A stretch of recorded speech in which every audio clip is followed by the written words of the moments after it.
Welcome to Loving Me Before I Love You with Tammy Nicole, the podcast dedicated to you loving and putting yourself first. Others have come first in your life for years, and you know it's time for that to change.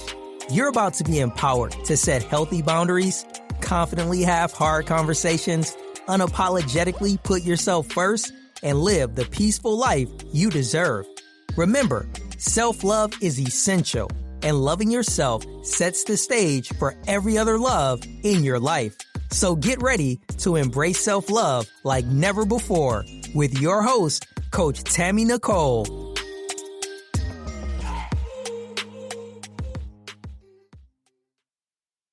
Hey, it is Transformation Tuesday over at Loving Me Before I Love You. I am your host, Coach Tammy Nicole, and you guys, we have been in the month of May talking about motherhood, talking about mental health.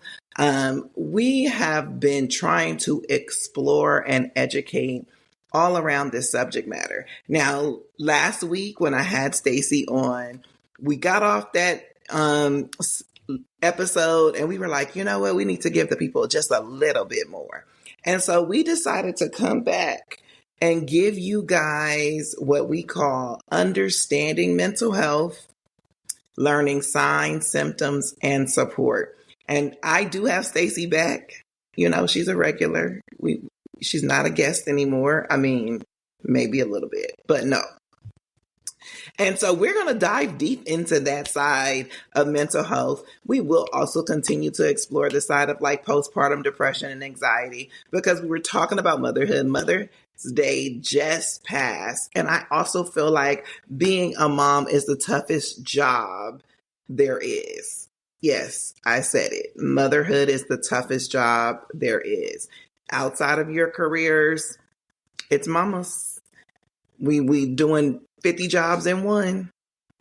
And so, Stacy, welcome back. And we're going to dive right in. We're not even going to hesitate with you guys. How are you, Stace?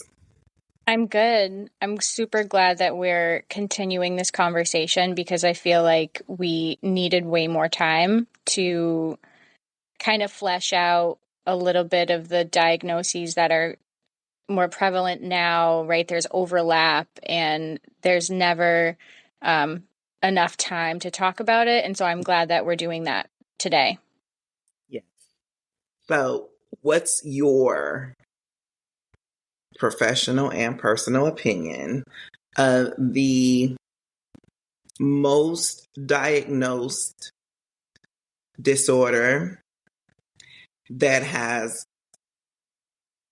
I don't want to say wrong symptoms, but I will say that people are not as educated on because they have just what I call small symptomology, like, or worldly symptomologies. Like they don't really go get the real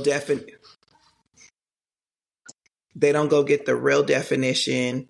They do the Google lookup. They do, you know what I mean? Like, so I know like for me, common diagnosis is going to be depression and anxiety, right?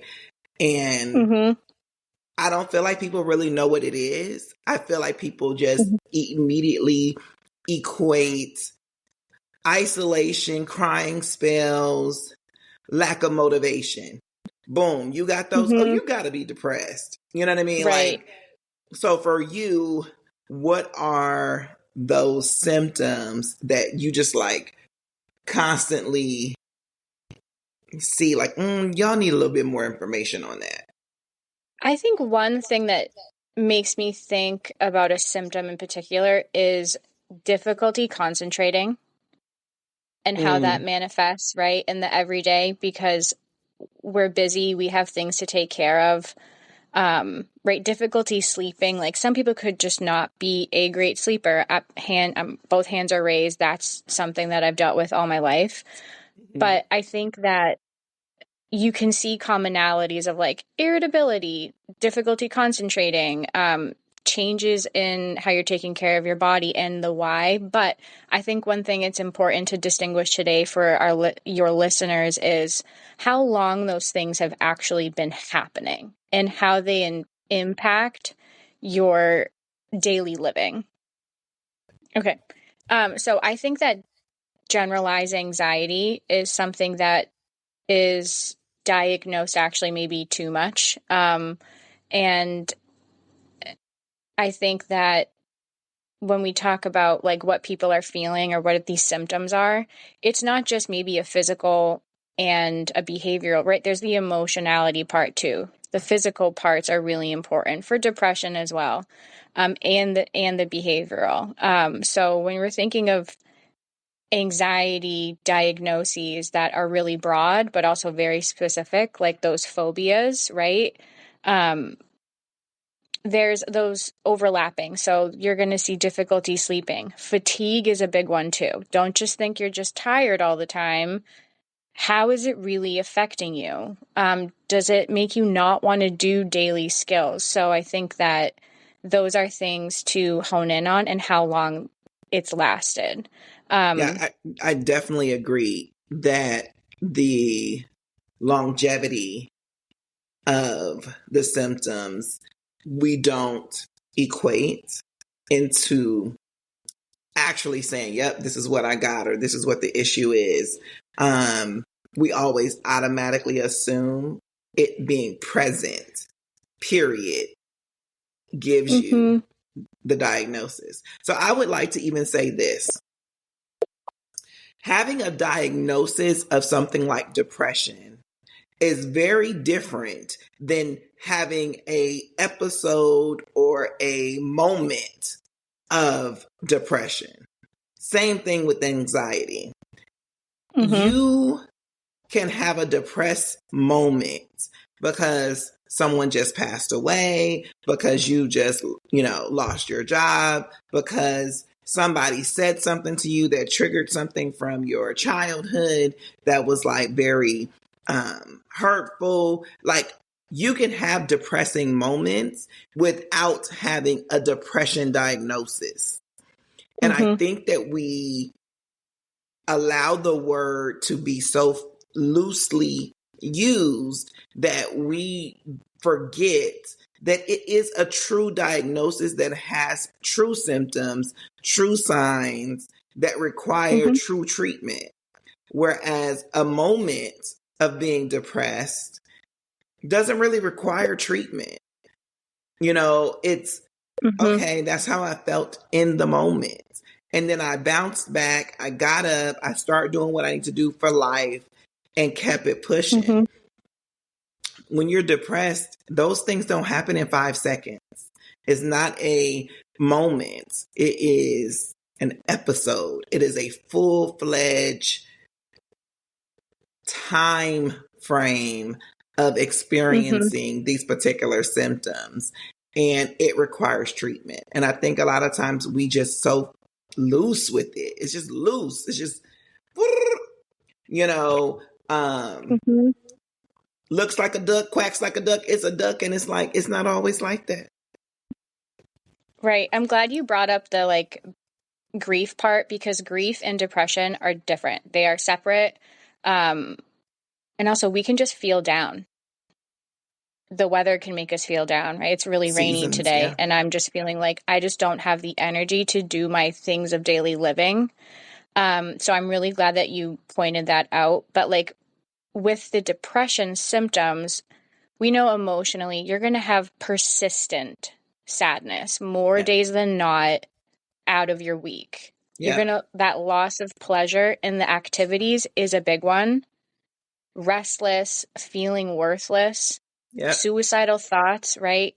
Thoughts of death, those are big ones. So if you feel like you're having any of those, let's say 3 out of the 5 or 4 out of the 5 consistently, and those have at least been, that you've noticed have been present for you for 2 weeks,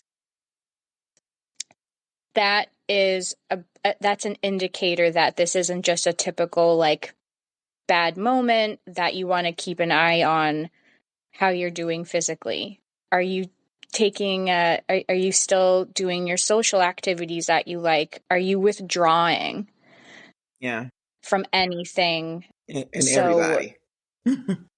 Sure, right? Avoidance is big, right? That's that interchangeable symptom of anxiety, right? The generalized anxieties with the depression. If you're in your head a lot with these thoughts, whether you're feeling more anxious, whether you're feeling more down, it is going to affect something. So for any listeners, just like if any of this resonates with you and you're wondering, okay, this is kind of making my gears turn, write some stuff down, do a quick mood check, see what maybe was affecting you that day, where if it was something specific, right, like work's bogging you down, you're having a hard time with the kids, you're not feeling great, right? Yeah. You got little kids and they're constantly sick and you're like, I just can't catch a break. That's different than not being able to identify like the why. Yeah. I think a lot of us have difficulty identifying the why because we have that as a difficult thing, period, in life. Mm-hmm. You ask a person, why did they do something? And most people's answer is, I don't know. I just felt like it. They can never really hone in and get to the real source and core of the problem in general. So I'm very cautious when I say you don't know your why to people, just because most of them don't know why did they pick that blue suit versus the pink one in the closet. You know what I mean? That morning to wear to work. So having that why as from a clinical standpoint is important for us, but the general public, put that down at the last part of the list. Like, let that be something that is not like as important in you deciding, do I have a problem? You know what I mean? Should I seek assistance? When grief and things like depression overlap,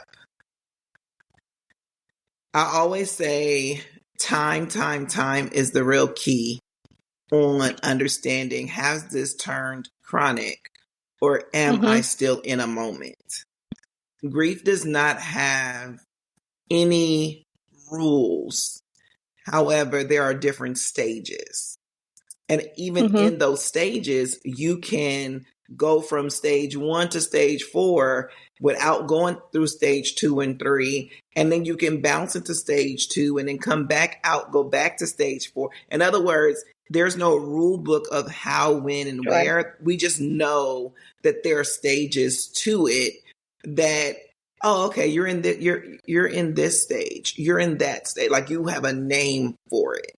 But when you are saying, okay, someone died in January and you haven't gotten up, out, or done anything, and we're in May, it may be time to talk to someone about how do I bounce back, because it's turning into what we call a clinical issue. It's not that you can't deal with grief for forever. When my mom died, she's been gone for 22 years.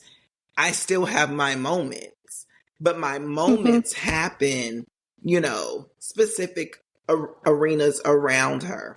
I haven't been depressed for 22 years.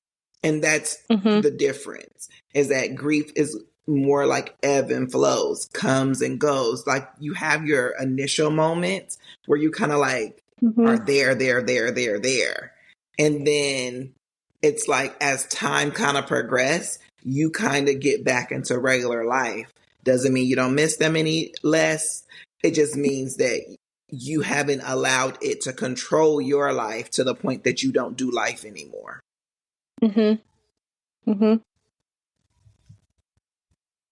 Yeah. And I think that when you talk about that time frame, like specifically, that is an actual event, right? And so when we're talking about these symptoms too of anxiety, depression, and how those like can manifest, maybe something big happened X amount of months ago, or it's an anniversary of something coming up now that we're, getting older. It might surface differently. And that's also okay to be like, what is going on? And that's fine. I think as a society and as people, we don't think about slowing down. We think about I'm on to the next thing. I'm on to the next thing. Yeah. But your body, your mind, right, your soul, your spirit might be needing something from you. Like, hey, I need you to slow down and listen to me. I'm slow. I'm anxious, right? I don't want to get out of my house, right? That was something that happened to me postpartum with my daughter. It was summertime. It was hot. She hated being in the car seat, which was really tough. I was alone. I didn't want to leave the house because I was like, I can't do it. So I isolated in my favorite time of the year. And I wish I had given myself a chance to reach out and do more of the things that would like slow me down. Right. And we can have a lot of intense thoughts with these range of diagnoses that are out there. And one thing I want to point out is just because you have the thoughts doesn't mean they're real at all. So if you're feeling like, and that's something that we've talked about a lot in like the clinical work we've done with the ranges of the populations we've seen, you are not your thoughts. Yeah. So I wish I want to put that on a t-shirt and wear it and sell it and give the t-shirt out to free for everybody, because thoughts can be really intense. Thoughts can be right. And that inner voice it says a lot about how we take care of ourselves, how we take care of the folks around us. Yeah. So just keep that in mind if any of this is resonating with anybody, that just because we have them doesn't mean it's actually true or they manifest. Especially Absolutely. for my folks that maybe be more anxiety, cortisol, adrenaline high. So yeah, just slow it down when you can. I really like gratitude practice when I think about these things we're talking about. And it can just be as simple as like, what made me really happy today and how can I get more of it? Yeah. I think we don't take a lot of time to sit with ourselves, and that's a part of that support piece, right? Mm-hmm. So when you're dealing with mental health, you do have your signs that, oh, there may be an issue. And then you have your symptoms that says, oh, no, there is an issue. And then it's like, well, how do I get support around this? Doing something like a gratitude journal is supportive. I think a lot of times when we hear the word support, we immediately think of people. We immediately think about other people and how they can contribute or assist us in our state of need. You think about your therapist, you think about the psychiatrist, you think about your friends, your family members. But there are sometimes you can support you and you can support your own self in your own circumstance. And doing a gratitude journal to me is it's a way of doing that. It's like, how do I support me? You know, you support yourself through gratitude journals or general journaling, but also sitting with yourself and saying to yourself, okay, this is what's going on and how can I either change or make more of it? And I just love that type of practice because I think also are folks that don't give ourselves enough grace and gratitude, like for ourselves, and getting the opportunity to think about what do I like? How can I get more of it is actually slowly helping your brain rewire, not going to the negative. Yeah. It might seem like, wow, like that, it's not going to happen overnight. I wish that could happen for folks out there, for me, myself. But even little instances of just thinking, oh, okay, well, maybe I should think about that a little differently. That's really beneficial. If you feel like you can't get to that state at all, right? Whether it's in the anxiety realm where it's like really doom and gloom, and on the depression side where it's feeling more like worthlessness and I don't have a reason to do anything, then that might be an indicator that you might be needing a consult with a professional provider to get that soundboard of talking through what's going on. And maybe they'll ask you questions that you never really thought about, that can help you not have to go through it alone, no matter what it is. So true. And when we talk about having a support system, where you actually are including people, the first thing to do with that is to be honest, right? I think a lot of times we are in relationship with people, but we don't know how to be honest. One, because we're not honest with ourselves, but two, we always are afraid of judgment. We're always afraid of looking a particular way in the eyes of those who we love and care about. But if you want to live a life of freedom and health and mental health, you have to learn to be honest. When you're not okay, it's okay not to be okay. And like understanding that sharing your not so okay moments is a benefit, not of hindrance. Like it's, you know, if you have people that are in your corner that will shame you for saying you're not mentally well, you need some new people. Like they don't need to be in your circle because they are not helping you be you or be healthy. It makes me think about a couple of clients that I used to have that were going through major depression, going through comorbidity with having anxiety and PTSD, right? So more complex. And they were doing really great within sessions. And I'm hoping this resonates too, but they maybe had family members, right? Or being a part of a specific culture where they were never taught to tap into others because they had to be self-sufficient. Right? We don't have to have it all figured out. We don't have to know all the answers because we're going through life. So you can get your support through, like we kind of talked about, apps. Find some local groups. Those have been so prominent lately. And I think that's really great because with it being Mental Health Month and awareness, like we don't want it to feel taboo, right? We're hoping that people starting to wear their emotions on their sleeve and being like, yeah, this is what's going on. So it can be through groups. It can be through your church or your spiritual affiliation. So think about that. Yeah.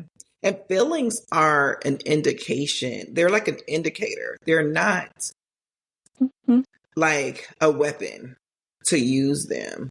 When you have a feeling, be it anger or sadness or anxiety or overwhelmness or frustration, like those are indicators for you to take a pause and then reflect on what's happening in your world to then make a decision on how you are supposed to respond to it. It is not a weapon to say, you know what, well, I can treat you this kind of way because this is how I'm feeling. And it's like, no, it's not about that other person. It's about you.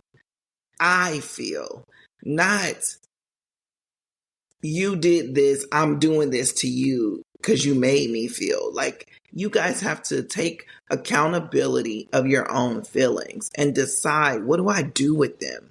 How do I express them without like doing damage to someone else? Like that internal work is a lot. Internal work is hard. It's hard and it's powerful. If you do it right. If you do it right, of course. And depending on your intentions behind it. Yeah. Hey, hope you're feeling the love in today's episode. We'll pick back up where we left off in a moment. First, we're excited to share that Tammy has a collection of self-love t-shirts, hoodies, mugs, and journals for you to express how much you love yourself to the world. From comfy hoodies to motivational mugs, there's something for everyone. While you're listening to today's show, Feel free to browse the full collection at IamTammyNicole.com. Thank you, and without further ado, let's get back into today's show.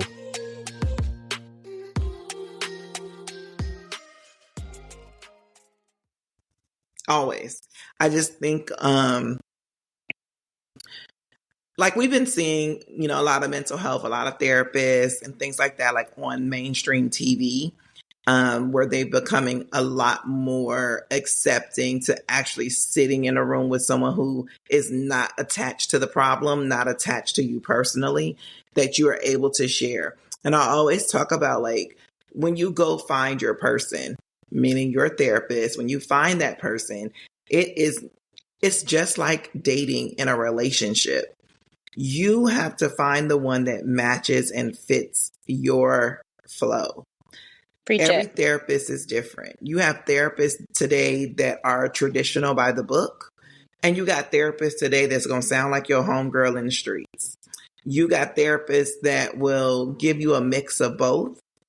And you are just here to really work on, how do I connect with this individual so that I can be the best me that I can be, right? How am I able to feel comfortable enough to share my deepest, darkest secrets so that I can see me in the mirror? And that therapist should be able to give it back to you. So you have to feel that level of comfort. A lot of times I think the hinge on actually finding that person is that we as the consumer are always worried and concerned. Has that therapist gone through what I've gone through in order to help me get to where I'm trying to go? Every therapist doesn't have to go through your same experience to know how to help you out of it. That's the point of why we went to school. We didn't go to school just in order to say, I need to go through life at the same pace and rate as the clients that I serve. That's not why we went to school. But having some level of connectivity may be important. If you are a woman, you may want a female therapist. They understand and think maybe along your same wavelength. If you are African American, you may want an African American therapist because of the culture differences. If you are Asian, you may just want the same culture experiences.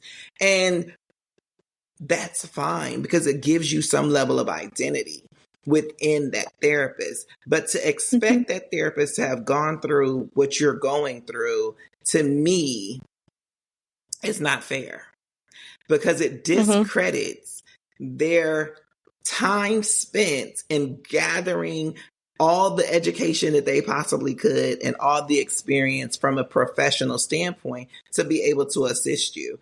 It is very important that you look at skill set and connectivity, and not just connectivity when choosing a therapist. I always like to give the advice of give that therapist at least 3 sessions. It's going to be a lot of information gathering. It's going to be a lot of getting to know your history, onsets of when some of these symptoms have shown up for you. And it's okay to, if it's your first time having that therapeutic experience, right? The whole point of your therapist to have an alliance with you. Because if you don't feel supported in any way, then it's just not a good match. Right. And that's fine. That is very fine. So give it at least 3 sessions, and just know you might have to really talk about a lot of things that you may not want to, just to get a general sense of what's been going on for you, right? Your life, especially coping. How have you coped? How do you cope? Do you feel like you could cope better? So it's that general gathering of information, and then it's okay to not feel it and be like, I just don't think that this is the right fit for me. That therapist would be really glad that you advocated and could at least talk about what you're feeling, because it is such a vulnerable space. Especially whatever you're going in to talk about too. Yeah. Absolutely. I also think like when we talk about things like coping. So as a therapist, I'm a little, I don't even know what the word is, but I believe in being in therapy for life, but I don't believe in being in therapy for life working on the same problem. Okay? I agree. And the reason I believe in being in therapy for life is I always feel like you need a sounding board. Saying that I'm in therapy for the rest of my life does not mean that I go to therapy every week because I'm like working on a crisis. I could go once a month, once a quarter, once whatever. That still means that I'm in therapy, still like working on me as I grow. You should be growing every year, every month, every day. You should never be stagnant. However, I do not think that you should be in therapy still working on childhood trauma for 17 years. Like, no, there has to be some level of growth.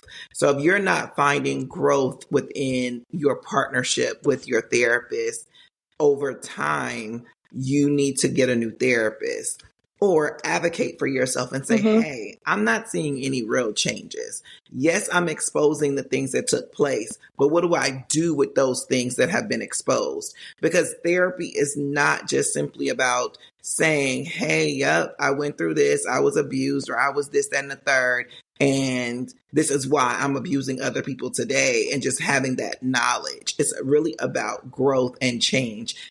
Yes, you get the exposure of understanding the why, but now that I know why, how do I move forward? And that therapist should be able to move you forward. If you're not moving forward, it's time to change a therapist as well. So you should put time limits on certain things. You should say, hey, yes, we mesh. We do well together. I enjoy speaking to you. You do give me great insight about what I have going on. But it's been a year and I'm still in my same spot. That needs to be addressed. And we need to look at that. We should not be saying, but, I love my therapist. We kiki, we kaka. Like, you shouldn't be doing all of that. Right. And not having no results. And it should be a part of their job to, I guess, maybe based on their like theoretical orientation, right? Of talking to you about your progress. Like, hey, Tamara, we talked about this a couple months ago, and this is how you handled the situation. This experience, see, you've done X, Y, and Z differently. Did you notice? So there should be more of that back and forth. I think you bring that really great point up of not feeling stagnant. And also, all therapists don't have that like niche of maybe everything that you're wanting to talk about, again, which is fine. Hopefully whomever you're going to get matched with can match with you with what you're looking for. But I had multiple clients, I remember, that we talked about a lot of anxiety management, behavioral modification. And when they felt sound and set with that, they had a referral out for wanting to do work for their trauma history or other experiences that not all therapists are equipped with the same experience, license and or interventions that they do. So I'm glad that you had brought that up because that's super important. You might feel like, hey, you know what? I did this with you, Tamara. It's really great. I think I'd like to do this next. And then see where that conversation goes and what other resources are out there, because there are tons. Yeah. And you may switch therapists. You may not have the same therapist for forever. Just like with a lot of things, like there are seasons for people in your life, and that therapist may have been amazing in getting you through childhood trauma, but may not be the person to get you through your relationship woes because that's not their thing. And being okay with making that transition or having more than one. You have to, again, start with the honesty and the truth within you. If you don't start there, it's like, where are we really going? You have to start with you. I think mental health, we talk self-love all the time, but mental health for me is really the starting point. It hasn't been such a big thing over years because everybody says, "Oh, you go to the doctor for your physical, but you don't go to the doctor for your mental, and your mental is what controls it all." You know what I mean? Right. Like, it is, how you think is how you are, but Mm-hmm. you're not checking on your thought patterns or your processes. That's a little problematic, but we don't talk about Mm-hmm. it even as, parents raising kids. When you check in with your kid, a lot of times you're not checking in on their mental. You just want to know what they got going on, who they hanging with, what they up to. But what is their mental status like? How are they thinking? How do they think and feel about themselves? When you check in with your kids, you need to check in from a standpoint, no, I want to know how you are doing. Not just, did you do the homework I told you to do, or your chores around the house, or, Mm-hmm. how are you doing? But we have to learn to tap in. We have to learn that the mental status of us is so important. Mm-hmm. So check in with the people around you. Don't just assume that Mm-hmm. because Right. they are, Identify. I think identify. yeah, you have to. You can't. Yeah, you have I to. know. We're not supposed to have it all figured out. I think of that all the time. And why? And why should we? Yeah, We've never done this before. right. Yeah. But I think making it okay, I think having these level of conversations Mm-hmm. makes it okay, and it makes it more relevant to them.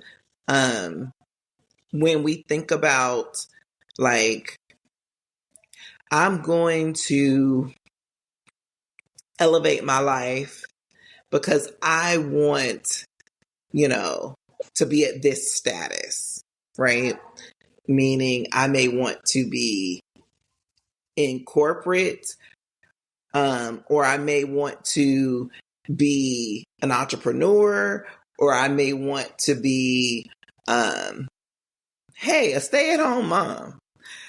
We don't think about the mental status of those individuals when they're in those Mm-hmm. spaces, right? A CEO in corporate suite or C-suite of a business does not have the same mental capacity as an entrepreneur. And you saying, wait, Mm-hmm. an entrepreneur is a CEO of their business, just like that CEO. It's a whole different realm where that CEO is still being paid to work a position at a company that they did not create. Being an entrepreneur, you're creating your own experience. That's a way, it's a different mindset. And the mentality that you have to have in all of these different arenas is way different. It's not the Mm-hmm. same. So you have to be able to tap in to all of these different things, but you have to understand, like, how does my mental work? What should my mental be? How Mm-hmm. do I exercise and actually, the muscle of the mind to be Mm-hmm. prepared to even be in that status or in that level? Mm-hmm. Mm-hmm. Yeah, it makes me think of just being on autopilot, not being able to pivot, not being able to understand or have the awareness of Yes. knowing, like, hey, that shift's coming. Um, and just being like, yeah, I'll just coast through it. 9 Yeah. times out of 10, the coasting doesn't help, nor does it work, because it's going to backfire somewhere. Because we're going to give our energies to different places because of how we want to prioritize it. But if we don't prioritize tuning in, checking in with the self and being like, how am I really doing, and breaking it down, something's going to go amiss. Always. And when it catches up, it doesn't feel great, right? Always. Always, always, always. And it's because we don't prepare for it. I think a lot of times we think that our mind should just do what we want it to do when we want it to do it. And it's like, there's no exercise for it, but it really is. Like, a lot of times people get to a certain spot and they are so overwhelmed and so like bogged down because they didn't consider the cost. They didn't consider all of the things that were going to be incorporated with this new journey or what have you. I remember when I was little, they say a mind is a terrible thing to waste, and you have to do something with it. You cannot just not do something with it and just be like, oh, what are we doing today? Oh, okay. You know. Yep. It needs some type of structure, right? It needs nourishment, it needs to be taken care of. Yeah. It needs attention. Ooh, that part. Always attention. Because it matters. It really, like, it's more than, it's just like, I want to say sometimes it's hard to explain. It really is just more than what we think. In a nutshell. I agree, friend. Yep. So we want you to understand the signs. So know yourself. Know when something is off. Know when you are experiencing abnormalities for you. Know the symptoms of the different things that you could possibly be experiencing. Start journaling those things down so that when you are like notating, oh yeah, that started, because that's the one thing, and I'm cutting my own self off. That's the one thing that is very difficult is when people don't know how long they have been experiencing certain symptoms because they're not writing stuff down. You can go to a regular doctor and the doctor say, oh, how long you've had this cough? And you can't remember the day it first started because we're not writing it down. We're not paying attention enough. We just know on our inside, it's been too long. It's too long for our liking. But that doesn't help the physician or the therapist come to a real conclusion of what's happening because time matters. So take the moment, write stuff down. This is why journaling is important. When you first start seeing that sign or that symptom, write it down. I don't care if you put it in a phone note or actually write it in a notebook. Say, you know what, I had this thought today, or, you know, I was feeling a little off today. It felt like, you know, I was withdrawing from wanting to hang with my friends. Okay, that was today. And then 3 weeks from now, they invited me places and I'm still saying no. Okay, let's talk about that. But we need to know that that's happening. So journal, write it all down so that you can keep track to know what is changing within your life so that you can stay abreast of your own mental health. Get yourself some support and support yourself. Support yourself through journaling, support yourself through gratitude journals, support yourself through getting into groups, support groups, and then also have a real support system in your corner. Friends and family that you can be honest with about what's happening. Who's your call person when you are in the trenches? Who do you pick up the phone and say, I'm having a moment? Who do you say, I need you to just listen, don't say a word back? Who do you have in your corner that supports you to that extent, that allows you to be free in who you are, no matter if you got blemishes or not? There's apps on the phone that lots of free, I'm sorry to cut you off. There's lots of free apps out there, listeners, that are really great for journaling, like Tamara said, mood trackers, feelings identifications, which I think is really good, right? We're not just happy, sad, angry, disgusted. Like there's an array of feelings out there. When we talk about identification, check and see what your doctor's office or what your providers have for free resources, because they do a lot of community work, which is really, really nice too.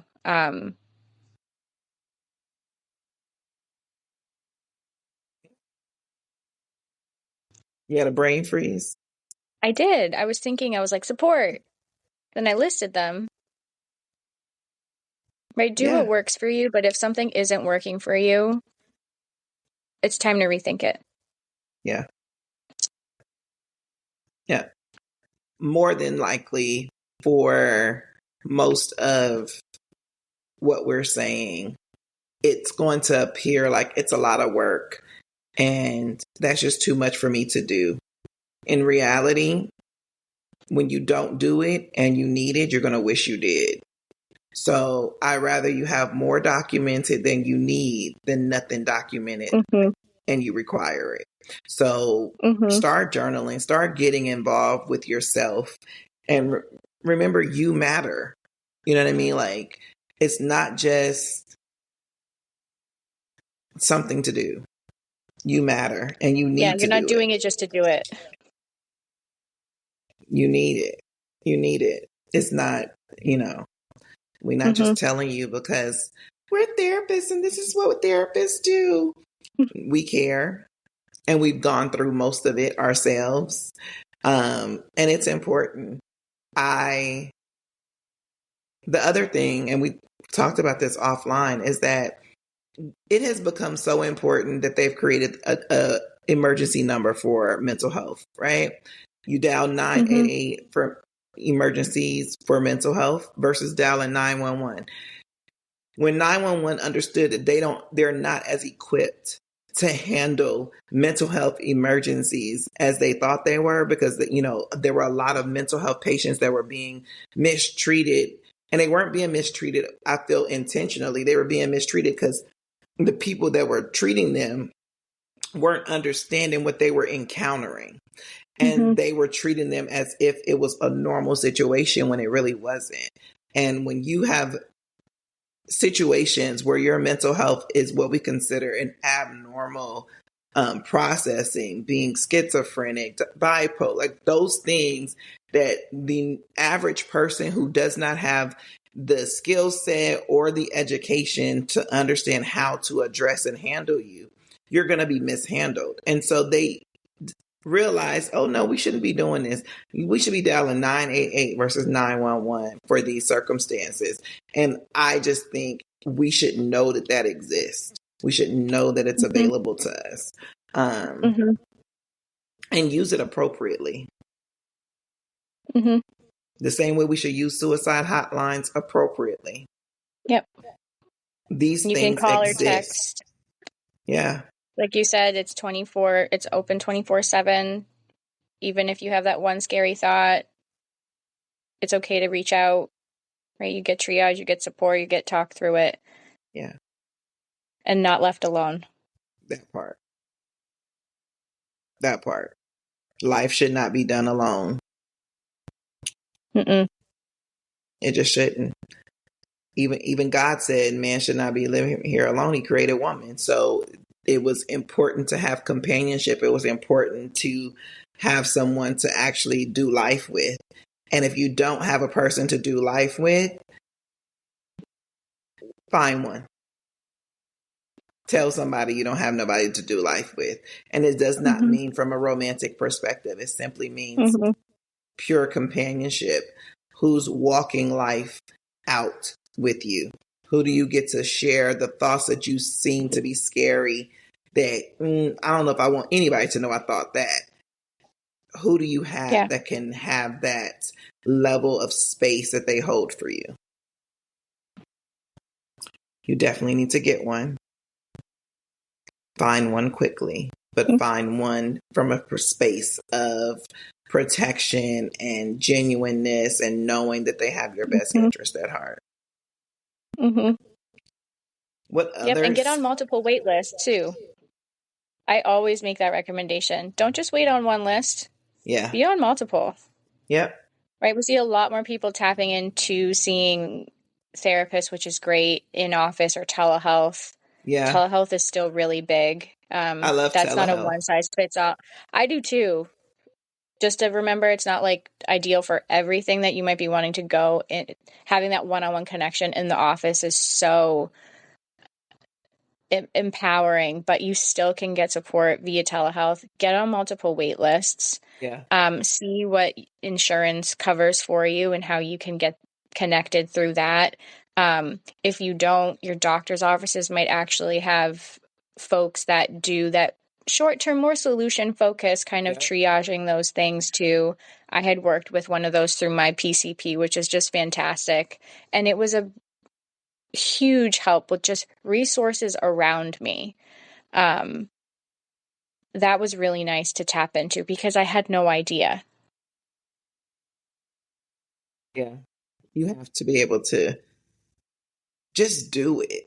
You know what I mean? Like, it doesn't matter what the weight is. You put forth effort. You put the, best foot forward. What's meant for you will be for you. You know what I mean? But you need to do it. Don't be like, there is a wait list. I'm gone. Say, oh, that person must be good. And I need what's good because I deserve the best. And I'm going to wait. But in the meantime of waiting, like Stacy say, don't just wait on one. Go look for something else too. Yes. And don't let shame get in the way of that, friends, too. Like, you're taking care of you. Shame can be a really, really heavy boulder to continue to carry, depending on what you're experiencing. Yeah. You really matter, right? Tamara says this all the time. Like you matter, and be proud of yourself for even having that one thought that's like, I think I need to take care of myself differently. Right. That's the beginning, right? That's that seed. Yeah. But you got to know. And I think that be honest piece is like super important. I think that's the worst part of us, is that we're never bare bone honest. Just bare bone. Well, Stace, I don't want to hold you up for the remainder of your day. Tell the people, give them 3 things that you like. You know what? If you don't do nothing else, do these 3 things when it comes to understanding signs, symptoms, and support for mental health. I think write stuff down, right? Slow down. Give yourself 5 minutes a day to just ask yourself what you need and check in, right? Do a body scan, head to toe to head, figure out how are you doing? Yeah. If you feel anything that sort of is like, I'm not sure, tap into that support network. Who's that person you call? Is it nature that you go out and ground yourself? If it's feeling more heavy than that, then it's time to kind of reconsider a couple different things. But give yourself a chance to a moment or two to be like, what do I need? What's going on? Am I taking care of myself? I know that was a lot more than what you asked for, but figuring out what you need is the biggest help I think you can give.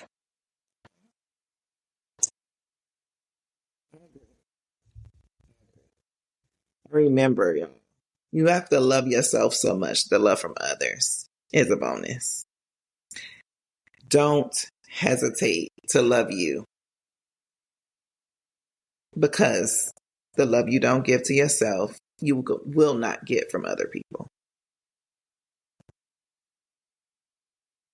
Have a good day. It's been a pleasure. Bye. And I'll see y'all next week.